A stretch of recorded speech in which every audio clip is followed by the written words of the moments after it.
All right, so what's going on, everyone? So my name is LaQuincy Gilmore. I started out as being a chef, went and had my own products company. That then, at a year later, we was able to start a restaurant underneath the same company, and here I am now. Enjoying life, enjoying what I've also built as my next. And final project, Next Chef Network. As you can see, self-branding. We're going to get into that a little bit further in the video. But just to let everybody know, I did make some notes here, just as like different talking points that's going to actually help me stay on subject, because I'm one of those people that have so much stuff up here as far as knowledge, and sometimes I could veer off the beaten path. So sometime throughout this video, I will be looking down to make sure, like, okay, I'm still on target with the message I'm trying to deliver on this particular video.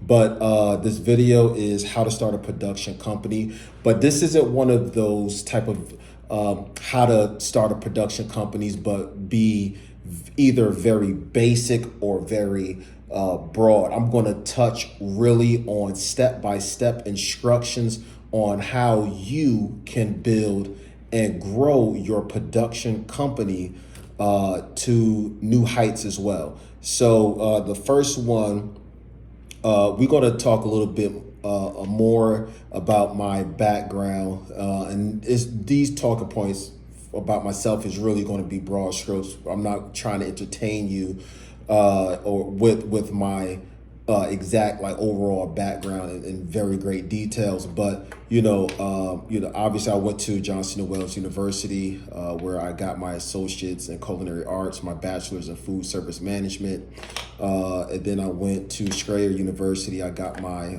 MBA, and now I'm in American University, getting another master's. But the reason why I say these different talking points, and of course I have industry experience working throughout restaurants prior to starting my own. Obviously, started out just like everybody else as a prep cook, and then I worked my way all the way up to being in a restaurant. I was about to drop some names, but I'm trying to refrain from dropping names here. But let's just say working for a particular restaurant where I was in charge of receiving the goods. And then I worked my way up to being a trainer, teaching people about operations, pretty much the interns and whatnot, culinary interns, in Johnson & Wales time frame, but culinary interns and the hotel and management interns on restaurant operations, and all that fun stuff. And then from there, I went to being, thrown into like the whole banquet environment as a chef. So we averaged about 500 tickets per event, and it was a lot of work, a lot of back-breaking work. But this is the kind of stuff that actually shape you as a person, especially as you go out and garner new experiences. That's worthwhile. And from there, I went to a national barbecue chain where I overseen the entire catering division, and it was a lot of fun stuff, interacting with the local communities, getting new contracts. It was very sales heavy focus. So that's it in a nutshell. And I'm going to let y'all know, and there's a reason why I started out like this, telling you my background, because as we get further in to how to start your own film company, there's going to be a lot of strategic points that you're going to need to be able to understand, so you could take your own personal experience and apply that to your production company. So there's a reason for everything, so please keep that in mind. So the first thing officially that we're going to talk about is your business focus. So before you even consider LLC, this business bank account, that, all that foundational stuff, in the world of film, you have to figure out what would be your focus. Meaning, are you, from a production standpoint, going to be focused on TV? Just like my company, Next Chef Network, we are focused on TV production primarily. Not so much movies, and a little bit of documentaries here and there, but our primary objective is, scripted and unscripted TV programming. All right, so is that going to be your focus, or is your production company going to focus on creating documentaries or featured films? Or, there's some people that start production companies and the only thing they want to do is deal with the corporate arena. So like commercials, music videos and stuff like that. So you got to first figure out, what is your specialty? What are you going to be known for in the film world? First, before you even get into LLCs or any of that kind of stuff, what are you going to focus on? Because you don't want to create a company where you are trying to be everything to everybody. The companies that win, the film companies that win, are the niche markets, because you want to position yourself as the go-to person. So if I'm thinking about, okay, from a production standpoint, I want to do a documentary, then, obviously that's in-house, but if I want to do a movie, if I was like a potential client and I want to do a movie, I need to know who's in this market that I can then hire and know that, all right, these people know what they're doing. This is what they're focused on. They're the best in this particular subcategory. That's where I'm putting my money at. I don't want to go to the people like, oh, you want to do horror films? You want to do TV shows? You want to do this and this and this? Yeah, we could do it all for you. No, you're the master of none and don't know a shit about nothing. So, find out your niche, take your time, develop that. Don't feel as though you got to rush into this particular process. When you start your business, it is for the long term. So don't go into any kind of business thinking that you actually have to rush through this process. All right, because you got to create your business with the intent, okay, not what we're going to look like in 2 years, 5 years. You got to say off top, what are we going to look like in 15 years, 20 years, 30 years from now?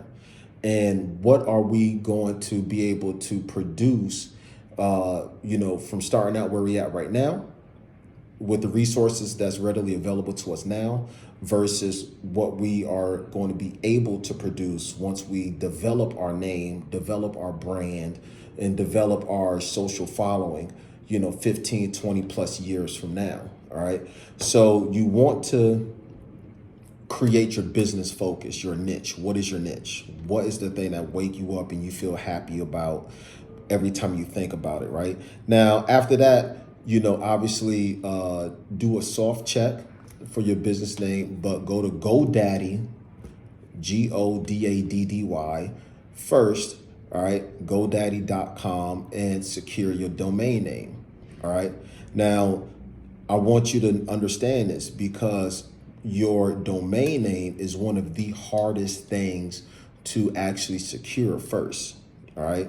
So because, when you're working with a .com, that .com, it's really oversaturated in the sense of there are businesses that is out here they're in the business of buying and reselling domain names. So you may think, okay, I'm going to come out with woomtywoomp.com, but woomtywoomp.com is already taken. So what else are you going to throw in the mix and make it make sense to you? Now, when you're thinking once you get past your business focus and once you get to your actual business name, all right, what you need to do is think about how catchy is the name. People, especially in the film world, tend to self-entitle their names to their business. So my last name is Gilmore Productions, Gilmore this, Gilmore that, or your name, fill in the blank, films, studio, pictures, productions, right?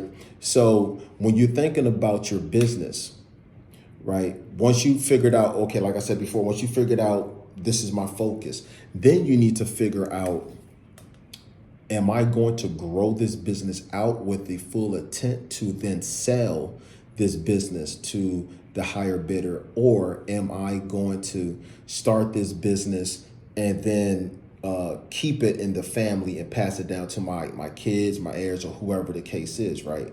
So that's one of the very first things that you need to think about past your actual business focus.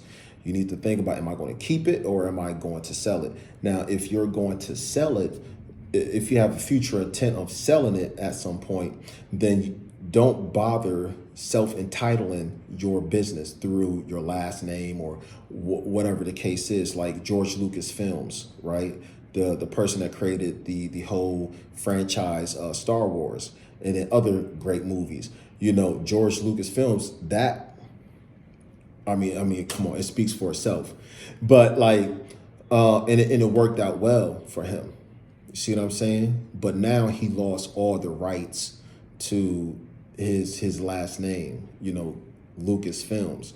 You know what I mean? So it's very important. And there's a legal part that we're going to touch on where we're going to do a little bit more deep dive. But for right now, I'm just giving you some things to really consider. So that's why it's always, you know, especially in this industry, it's very important that you keep things either focused on the niche, as far as creating a name, focused on the niche that you are trying to do a deep dive into and you know, produce for yourself, or you find some kind of other fun, creative name that you could you know, have as your business name. Now, the shorter, the better. If you could break it down to one word, that is obviously more ideal. 2 words, great. But when you get into a business name where it's like feel like you're reading off of a sentence, you know what I mean? Like it's half of the sentence and it's a lot of verbiage, then those kind of businesses, you're going to find it very hard when it comes to the marketing aspect and advertising, which is 2 totally different things, y'all. But anyway, when you're trying to brand yourself, nobody's going to remember. It's too long. So the shorter, the better. So try to keep your business name within 1 to 2 words if you can. Now, for this Next Chef Network, you know, I came up with that concept simply because I looked at and I was influenced by the Food Network, or for short, Food Network, right? So I was like, well, Food Network is good. I love, you know, obviously we all grew up on the Food Network. You know, let's be honest, let's be clear about that. But the reason why I developed Next Chef Network is because I wanted to create a platform where I'm dealing with emerging chefs.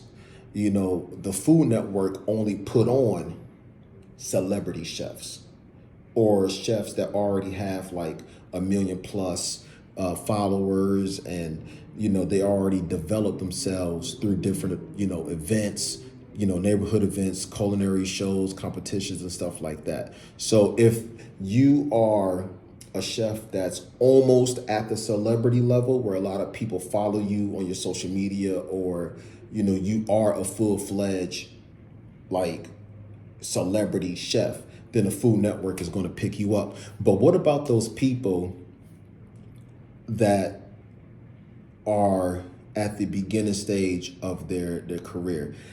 Not in the sense of, you know, still bootstrapping and figuring things out, but you know, they just released their products, they just got into their restaurant, they, you know what I mean, they just got into their food truck or whatever the beverage product is, whatever, right? So I want to take those people that made it at that point and then shed some light around them, shed some, you know, so next chef.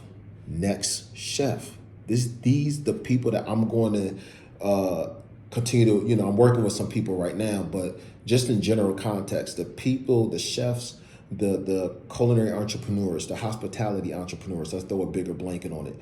These are the people that Next Chef Network is going to provide a platform, a home, and a space for through our variety of cooking competitions, just regular TV shows and documentaries and other stuff like that. So that's where, for us, Next Chef Network comes into play. Now, we're not trying to be another Food Network, but we're going to throw a lot of innovative TV shows that's going to be very fun to watch for the viewers. All right. So that's where you got to think like, okay, that's the focus. You got to think, what is the focus? Okay. What is the name? There's a lot of thought that's behind the name. Okay. And we're not selling. Next Chef Network is not going to be sold, but Next Chef Network, have a different approach. So what is that approach for you and what you are trying to achieve? Okay. And then obviously from there, lock in your domain name first because you don't want to do everything else and then go with your domain name last and then found out that somebody just recently brought that domain name and now you got to go back to the drawing board. So lock that in. All right. It's only like $12 for a 1 year contract just to lock in that .com name. All right. So the next thing is let's go into LLCs, right? So you don't want to jump the gun when you get down to this part. Okay. So with Next Chef Network, we have our LLC in Delaware, okay, which is called an anonymous state. Now, you could get your LLC done in whatever respective state in the United States that you want to get it done. But there's only 4 states in the United States that is considered an anonymous state. All right. You got Delaware, Nevada, Wyoming, and New Mexico is the only 4 states that is considered an anonymous state. Now, we're going to touch on anonymous states. Now, tax haven states still have those same 4. Now add Alaska, South Dakota, and Florida for tax haven states, right? So when you're looking at getting your LLC done, okay, in most cases, you could do this yourself. You don't need to, hire a third party company to do it for you. Just do the simple research and due diligence, find out your state department within, your respective state, and then file it yourself. You could use keywords like, let's like off the hip, LLC and then plug in your state. And then you're going to see the official government page within your state where you could go through online and electronically in regards to the payout portion, all online. And you don't need to pay these extra costs, even though the extra cost, if you use like a third party service, may be like $100 or $200 for filing fees that goes directly to that company. Then you have to pay another X amount of, the actual state fees to get your LLC done. So what I done for Next Chef Network is, we got it done. And again, what is called an anonymous state is Delaware. So the importance of the anonymous states is this: one, for your obvious reason, they are also certified as tax haven states. You do your due diligence, but you save a lot of money when it comes to taxes when you're dealing with these states, and you're only just spending on the yearly state filing fees. And those fees varies. For Delaware, it's $400 every year. But outside of that, you're not paying no taxes. But here's the most beautiful thing. This is, bar none, the perfect reason why I strongly consider you that's watching this, file within an anonymous state, right? For that, if you don't live within that state, you're definitely going to have to hire one of those third-party companies to go in and file for you on your behalf. Right. And then you have them set up as a registered agent so they could refile for you every year. Right. So the beautiful thing about an anonymous state is that simple fact. It's anonymous because what happens is we are in a country where everybody is sue happy. And what a lot of people do, unbeknownst to yourself, if you realize this or not, is they look around for people that's on the up and up, or companies that they feel as though they could, go and there's a certain mishap that follow up by a lawsuit. But let's just jump to the end of it where you're in a court and you got somebody that's challenging you for money, physical assets that you have garnered through a period of time and all that kind of stuff. So being that your LLC is formed in an anonymous state, your name is not attached to that company. You're shielded. So when somebody is looking up your name and trying to figure out the different type of assets that you actually own, they will not be able to tie in anything because that particular state that you have filed your LLC through has shielded your name. You're completely protected. All right. So it's just adding another layer to the legal shield from sewership on your behalf. And it's incredibly important. Again, do what you want with that information. But I took it another step forward because I got multiple layers of protection. So what I've also done, and I highly suggest you do, is you create within that anonymous state, you create a holding company that is going to act as pretty much the management, right? The day-to-day management for your actual company. So I created a holding company that controls my LLC, and they're both are within Delaware. They're being held in Delaware, anonymous. So in order to figure out my true assets, you got to figure out first the company that I own, and you're not going to be able to because both of them are in Delaware. I got my holding company, which acts as a VC company, venture capital company, right? That legally, when I went through the process of the LLC documents, is my name is not on there.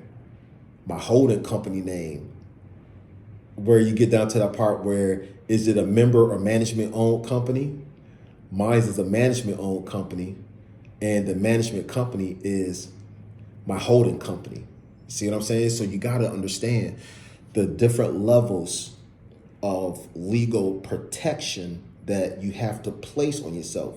Now, if you go out with any other state, and it's your perspective, and you get your LLC done, just know that that's public interest. That's public knowledge as well. Public interest, because now people is going to be able to find you like, oh, who owns such and such films? All right, boom. The person that registered this company, that's the owner right there. Boom. All right, we got that. Now let's take his or her name and plug it into Google, and let's start our basic asset search like that. Oh, wow, you own this and this? Oh, because it's public information. Oh, you own this kind of house too? You brought these properties as well? Oh, wow. Oh, okay, I see you on your social media from your name. Now I can see, oh, wow, you brought these cars too? Ooh, you got a Bugatti, you got a Rolls Royce? Ooh, that's about 1.5 all in. Okay, boom, boom, boom. That's what they do. They start the search and they work their way down. Just pay a little bit of extra bucks, get your initial LLC done within an anonymous state. Again, Delaware, Nevada, Wyoming, and New Mexico. Protect yourself. And don't just do it by your one LLC. Create a holding company. That holding company could be in your actual name. Mine's not, but it could be in your name. I wouldn't suggest that. All right. Create a regular Joe Blow holding company and then have that as the manager of your actual company, your LLC. Not legal advice, always oh man, consult your lawyer. All right. So and then once you make roughly about, I think they moved it up to like 45,000 in actual net profit, net earnings, then you could go from a LLC to a S Corp or a C Corp. That's the actual corporation process. Then there's more benefits with that, where you're not being double taxed for paying yourself. If you hold the LLC, then you're going to be, taxed out the butt. I mean, it's going to get kind of crazy. Obviously, if you were operating within other states outside of the anonymous plus tax haven states, but yeah. So you start making money, you start paying yourself back from your business. Then you want to generally go into either S corp or C corp, but definitely talk to your accountant so he or she can walk you through that entire process legally. Okay, but I'm giving y'all the roadmap. Now it's up to y'all to get with the right people to develop your team and do things, obviously the right way under their legal discretion. All right. And then you could go to IRS and get your employer identification number. That is essentially for free. That is essentially your business social security number. Okay, that's what makes your business even more legit. A lot of companies that you're going to be doing business with, companies, places, whatever, the government, whatever, they're all going to ask for your employer identification number, or EIN, N number for short. You can get that for free, self-file. Just look it up, IRS EIN. Just Google that. The official IRS site will come up. It takes nothing to do it yourself. All right. So the next one, it's even more important.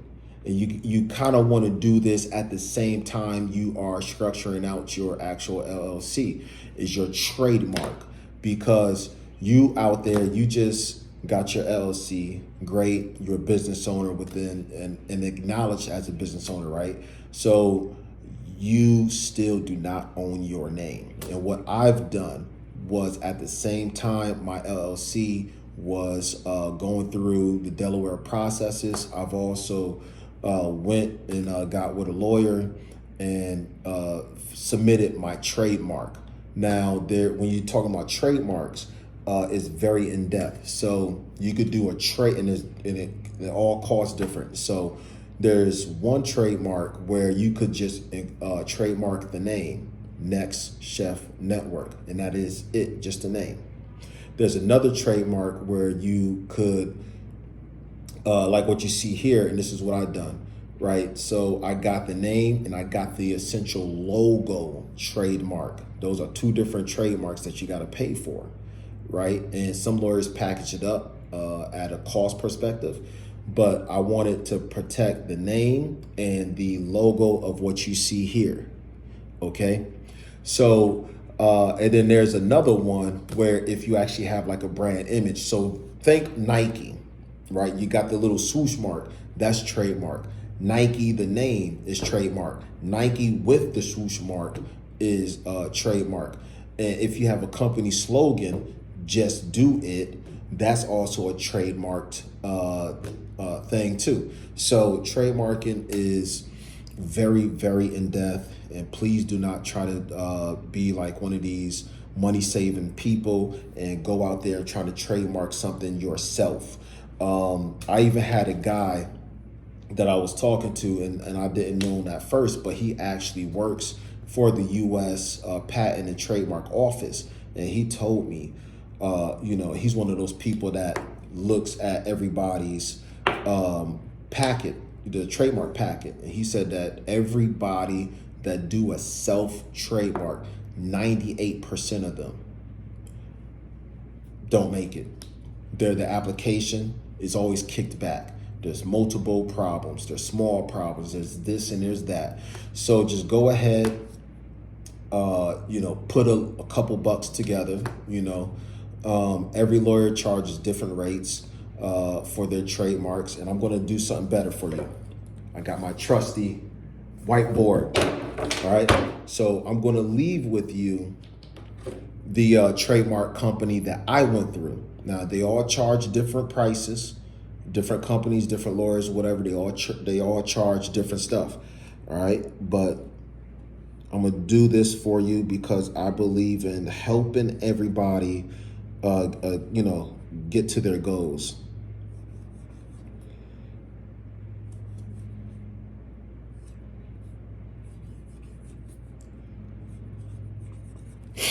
All right, so here we go.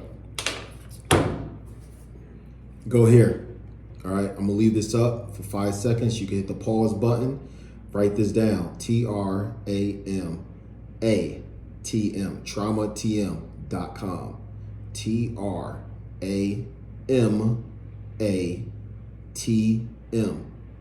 traumatm.com. All right, one more second. All right, pause it, write it down. All right, you could thank me later. Okay. All right, so trademarks, get it done. That process is roughly about, at the fast track speed is roughly about 12 months if everything goes perfectly right. And it could take up to 18 months or 2 years, depending on the complexity, depending on how many things you're trying to get trademarked within that one name. It's very, very super complex. So mine is already going through the review process. We about to get, challenged. It's a whole process. So we're at that part where we're going to, have Next Chef Network posted officially on the U.S. Patent Trademark Office, website, and then other people that already have their trademarks could challenge my business name, which, we're already in the clear. My lawyer already said, like, hey, you're good to go. But it's just still part of that process, right? So then after that, once that grace period is over, it's going to be closed. Then we're going to be awarded our trademark, and then these certification, big, nice diploma style looking thing is going to be sent. And then I'm going to do a video on that, posting that, right? So traumatm.com. Go there, get your stuff started, all right? Now, afterwards, you want to get a business bank account. You got to do your own due diligence on this. Every bank offers different benefits, different rollout packages. Hey, if you start a business bank account and you put in $2,000, we're going to give you $300 or $500 or whatever that bonus program they are trying to kick around. So go with whatever bank you feel more comfortable with. You're going to definitely have to take your incorporation documents, your employer identification number packets with you to your bank if they want you to physically be there, but you're going to have those information at the ready, right? And then they're going to get your process started. Some banks charge, $100 to just start your account, good faith payment. You start your account, but that $100 will be then within your business account. So you're going to be good to go regardless. And also, when it comes to taxes, you want your accountant or your CPA to be able to identify that this is the actual business account versus you trying to be cheap with everything and have checkings and savings personal account. You follow me? Don't be that person that say, okay, my work check or my other check is going to go into my checkings account, my personal one, and then I'm going to have my business stuff just exclusively in my savings. That is called commingling funds. You don't want to get caught up in that, because from an accountant standpoint, it's going to be very, very difficult for them to be like, well, differentiate like personal funds, in and out versus business funds and all that. So do everything right the first time, so you're not trying to spend the rest of your time catching up. All right. We don't run and look backwards. We always run forward. So do everything right. Have your business account set up, have it locked in, have your card, your business bank card, in your hand, and then start the business processes, right? So let's keep everything legit. Now, entertainment lawyers, you're starting a production company. You're going to need a reputable entertainment law firm. All right. So I got y'all. I got you through this whole process. All right. So you can simply Google, entertainment lawyers near me. And then if there are any entertainment lawyers that, within your respective radius, then Google will find one for you. But just to help y'all out, I got y'all. When you see me pull this out, you know what time it is. A great entertainment law firm, Barnes and Thornburg. All right, Barnes and Thornburg. So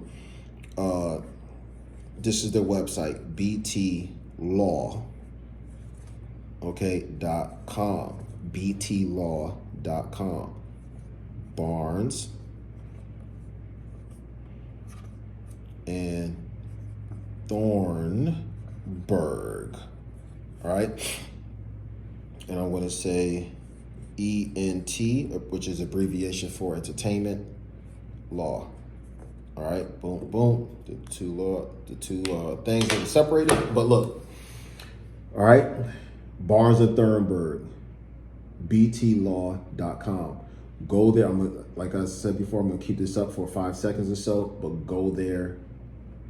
They're based out of LA. All right. Go there to the website, check them out. You see their services, what they could do. Because in this business, you're going to need contracts drafted.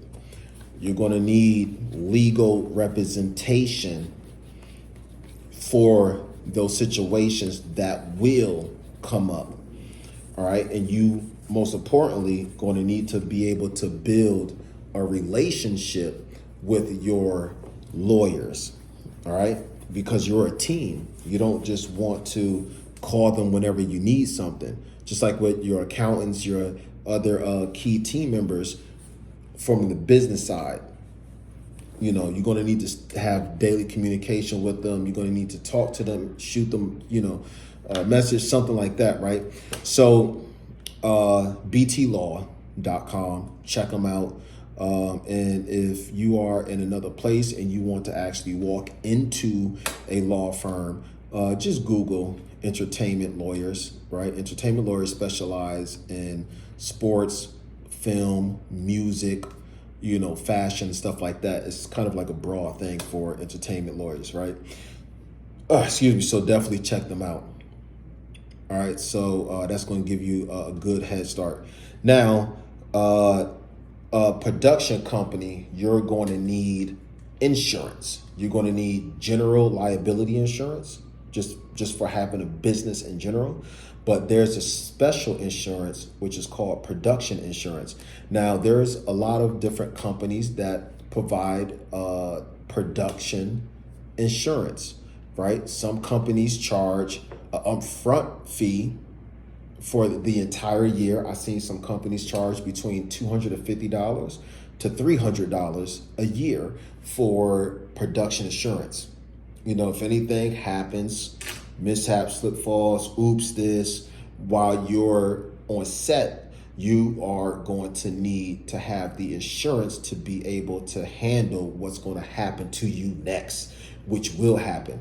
Some of your actors, actresses, film crew, whoever, they're going to go for the bag. So you need these assurances set into place to be able to jump in front of your business and here you go, right? So production insurance.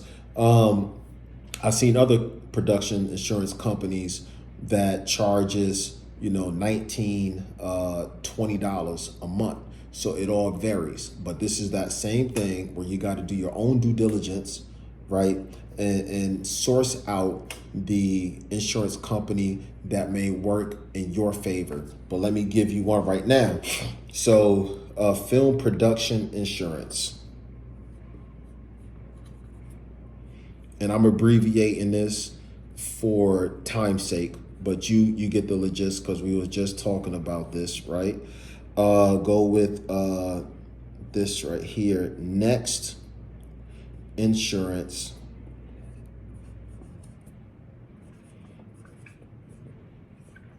Nextinsurance.com. And then here's another one, which I think is a little bit better because you get the option of paying out for the whole year.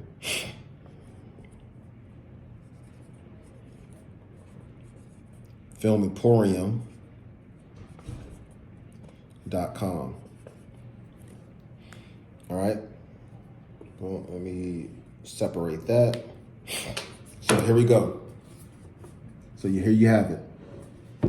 Film production insurance.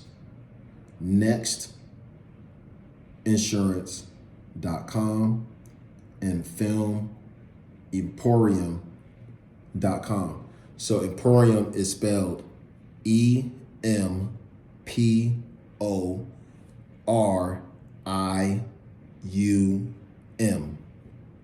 So rewind it back if you need to know how to spell this. If you don't understand my handwriting, my little chicken scratch, Film Emporium, EMPORIUM.com.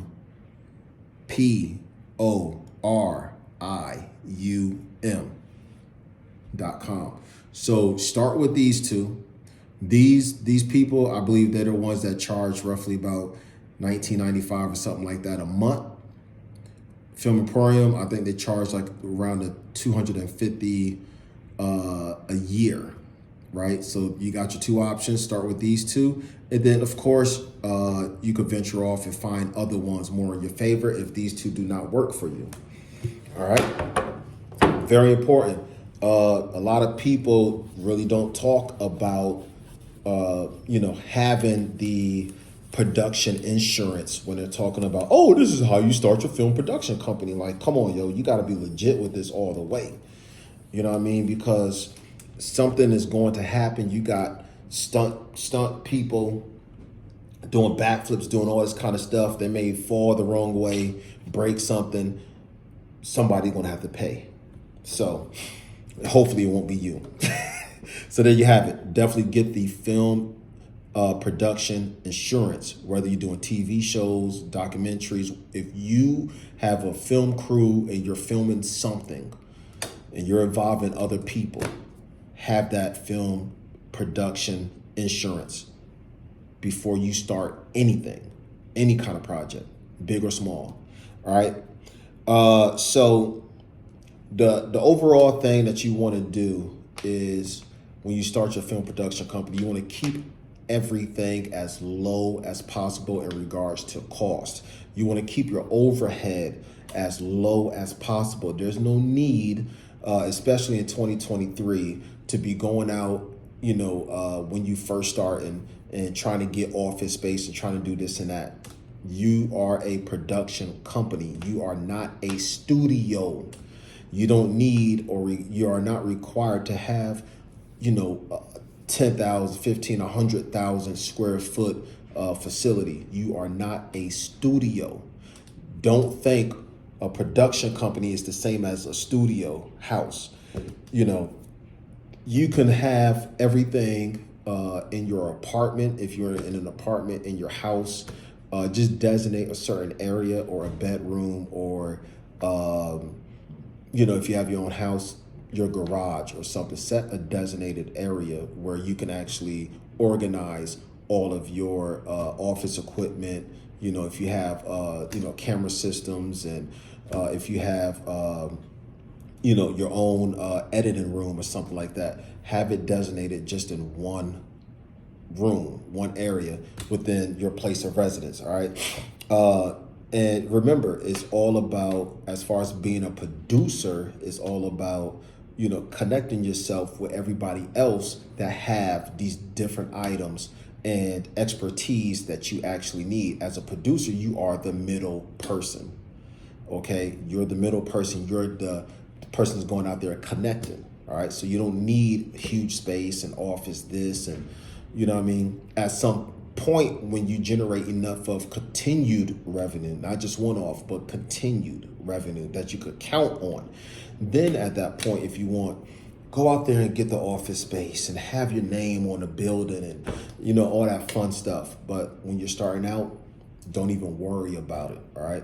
Now, going into the next thing, by keeping costs low, if you do need equipment, cameras, all this different kind of stuff to make your actual film project, then I will highly suggest you get into filming equipment rentals. All right. So here's one that has more of a national approach for you that I'm going to leave with you.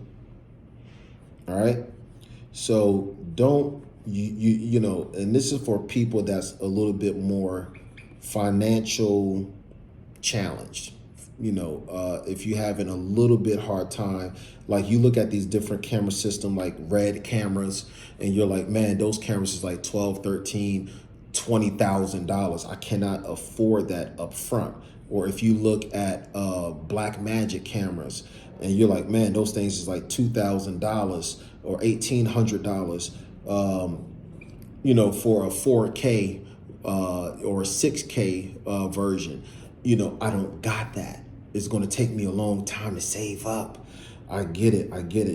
We all have to start from somewhere. That's why you got to be resourceful and learn where to go. If you don't have the upfront financial means to acquire the different kind of camera systems that you do need for your video shoot, what you can do is rent.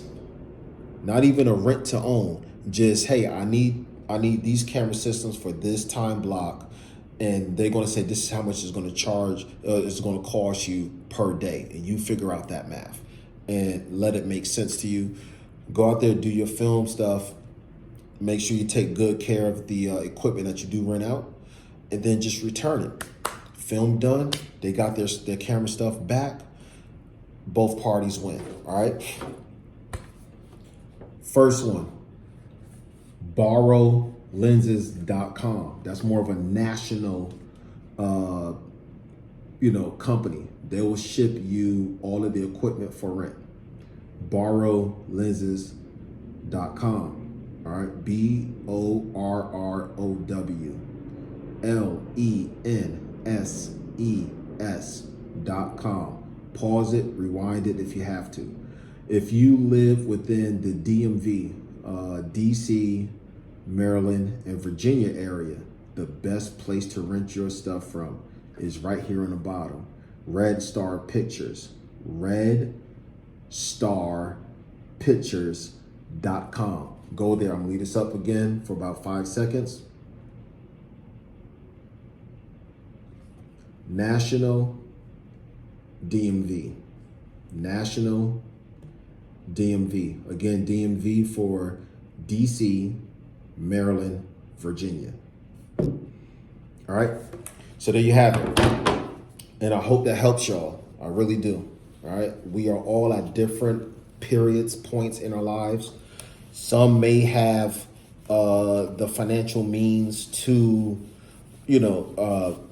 buy straight out and just have within their facility. Others, for y'all, that's the opposite. Start there, and you could, again, always Google, film studio equipment, camera, film camera equipment. Use those type of things as keywords for rent, right? Near me. Something like that. Figure out those different kind of keywords to drum up those kind of companies where you could go out there and rent and get your project going. And even outside of that, if you have an iPhone, like what I'm filming on right now is one of my new phones. I brought myself this and I brought my wife one as well.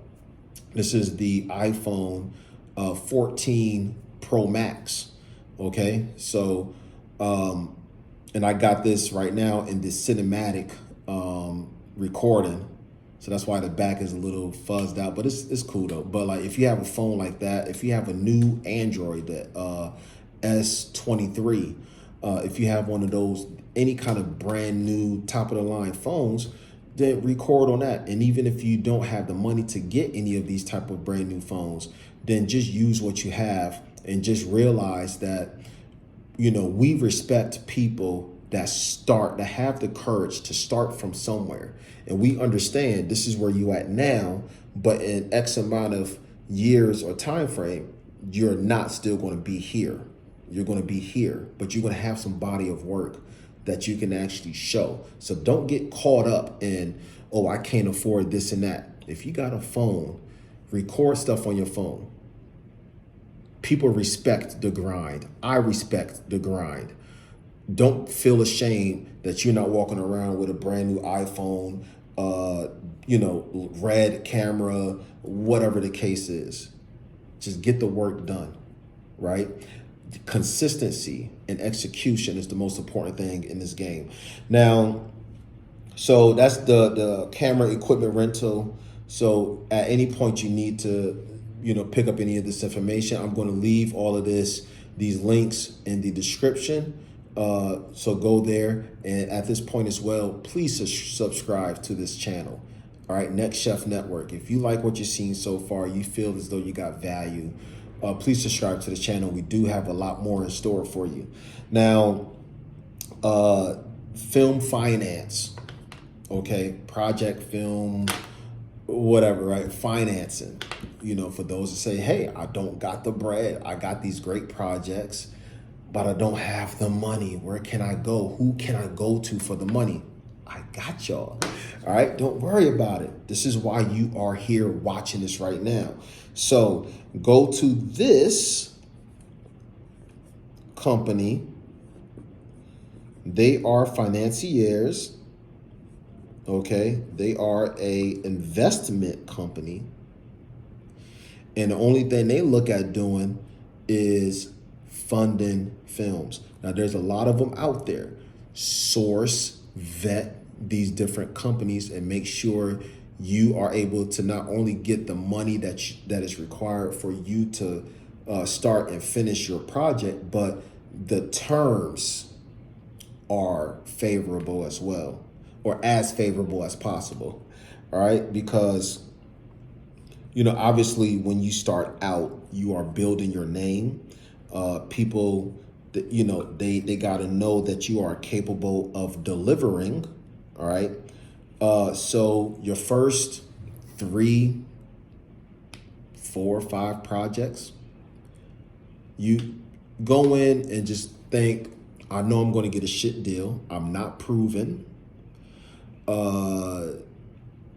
I'm good enough to secure some type of a bag, but it's not fully in favor. Don't be discouraged by it, but just know that if they do finance your project, you got to put in that work. They got to believe that you're not only capable of delivering, but you got to deliver a solid project that makes strong returns. This is the whole thing about being a producer. You got to not only take on these different projects, but you got to find the funding. You got to then take that funding and distribute the pay amongst your set team, amongst the actor, actresses, and all that other stuff. The set locations, everybody got to get paid. And you got to find that space as well for you to get paid, because we don't do no pro bono work around here. At least I don't as a producer. But go here, masterfilmfinance.com. Masterfilmfinance.com. I'm gonna leave it up for about 2 more seconds. This would be a great start. All right. Take this, do what you want with it.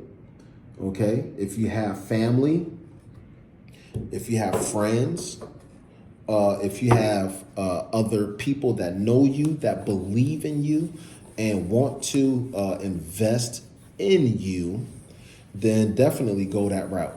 Because as soon as you take money from somebody, you are on the hook. They want results. They don't want to hear, well, the blame game and because of weather and unforeseen circumstances. They don't care about none of that. So make sure before you approach financiers that you have exhausted your other resources that you could possibly tap into. And sometimes it's even best to not even go to financiers until you hit a certain mark or certain level in your professional growth. As I'm telling you, as soon as you take money, you're on the hook, and you better bring them their money back plus profit. All right. Sometimes it's better to just start within your own means, within what you could afford to put out, with your own money that you bring to the table, and be resourceful enough to really get that kind of stuff done. All right, under budget. Now, the next one is film distribution. So we already been through how to set up your business, the strategic things, the thoughts that you have to apply to set up your own film production company. We already been through, this is, keeping overhead low. You gotta, this is the companies you can go to rent your equipment to keep your overhead low. Now let's get into the film distribution, life after. So you already went through, the production, the post-production where you did the editing and you wrapped up everything, right? Within post-production is good. Now you got your project. Now you got to know how to deliver. Okay. What is behind delivering? When you're talking about working with distributors, Amazon, Prime, other like Hulu, Netflix, these other streaming services. Delivering is knowing what is required for if you're dealing with streaming services, because that's the thing now. Knowing what is their format to accept your full feature film or your project, I would say. Let's keep it generic, your project. Knowing, because some might do MP4, others would be like, hey, I want it in this type of format. All right, boom, I got that. Now, movie description, trailers. Is trailers involved? That's another shoot real quick. That's also could be done in, post-production. Do you need posters, digital posters, physical posters if you're dealing with movie theaters? And then what is your marketing plan behind these films? Are you doing a social media blitz? Are you doing a street team blitz? What is your thing? So in regards of like advertising and marketing your project. So, when you're talking about distributing, I want to stay on this a little bit longer than the other ones, right? Because the other ones is just very black and white information, straightforward. So definitely, once your project is finished, create a free account. If it's free, it's for who? You and me, right? So create a free account.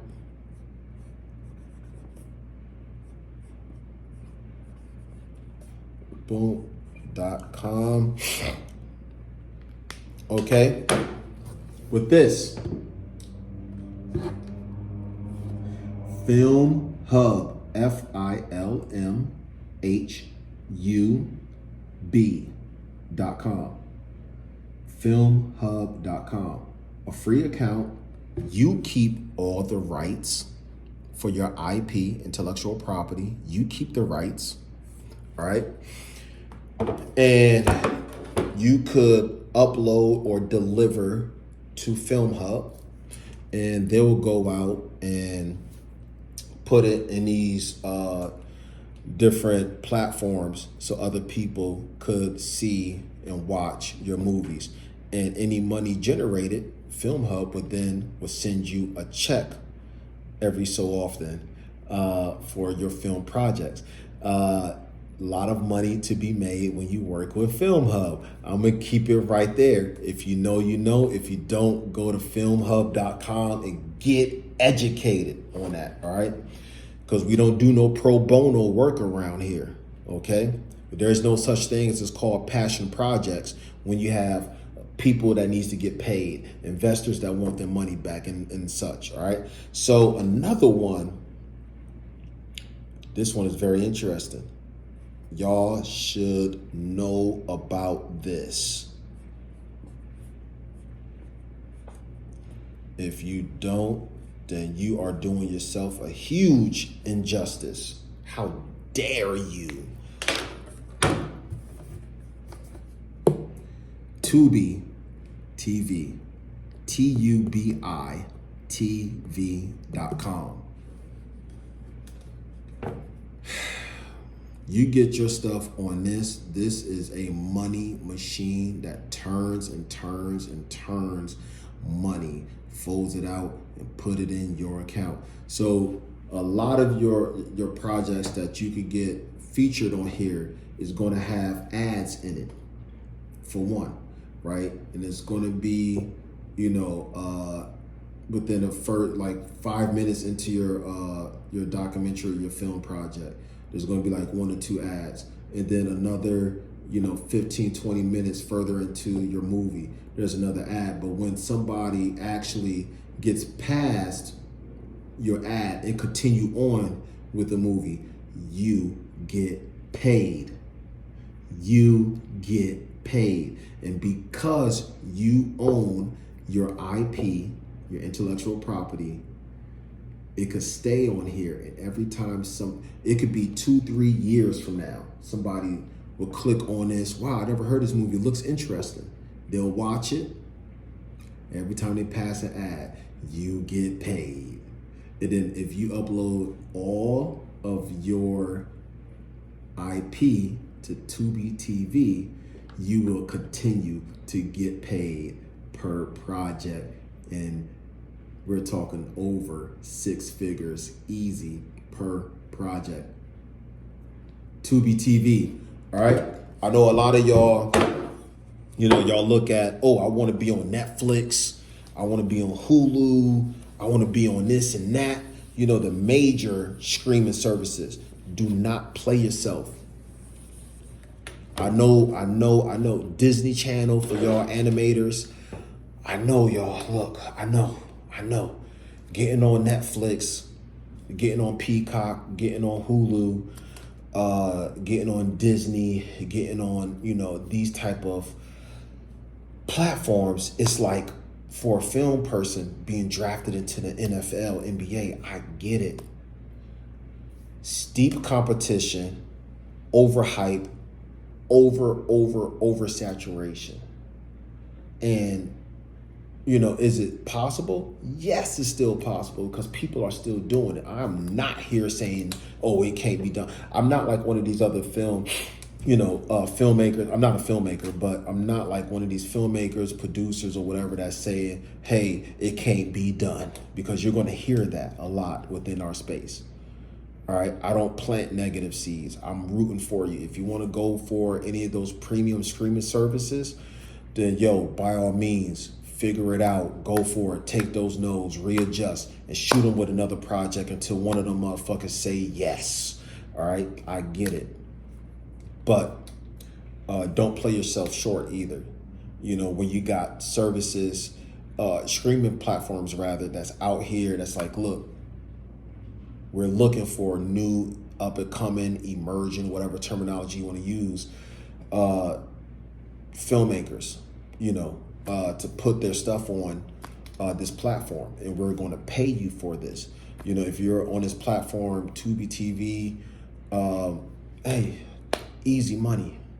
And then you can still put your same IP on Amazon Prime, and you can still put your same IP on these other ones, and then shoot for the top. Go approach the right way.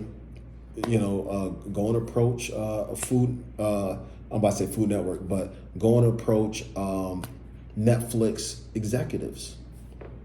You see what I'm saying? And shoot for it. Shoot your shot. And so and this is off the beaten path because I'm already done with my different talking points here.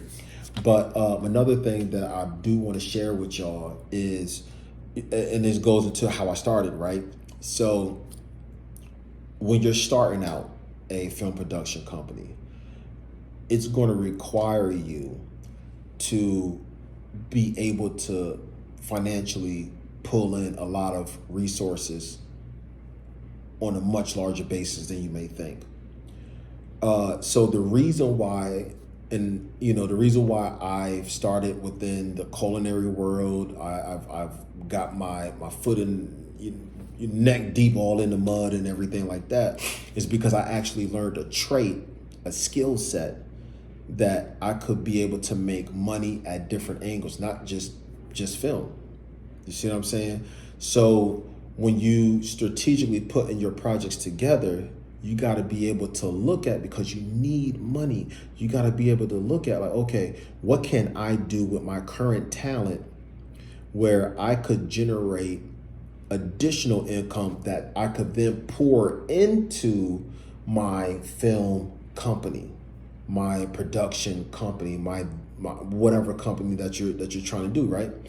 So, obviously I got some stuff that I'm working towards outside of what I'm already doing within my space, where, if I could get through all the hurdles and stuff, that's going to be the single source that I need to then I could finance easily out of this pocket that I've created, and I could be able to feed my film company, Next Chef Network.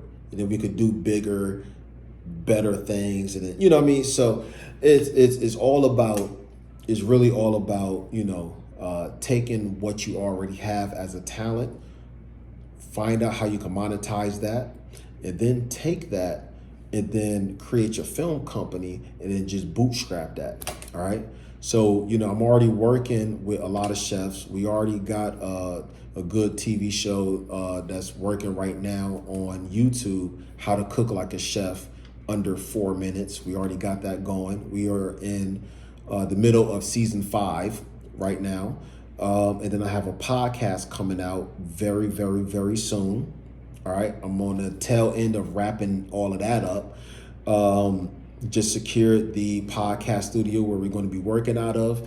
It's a great, business partnership.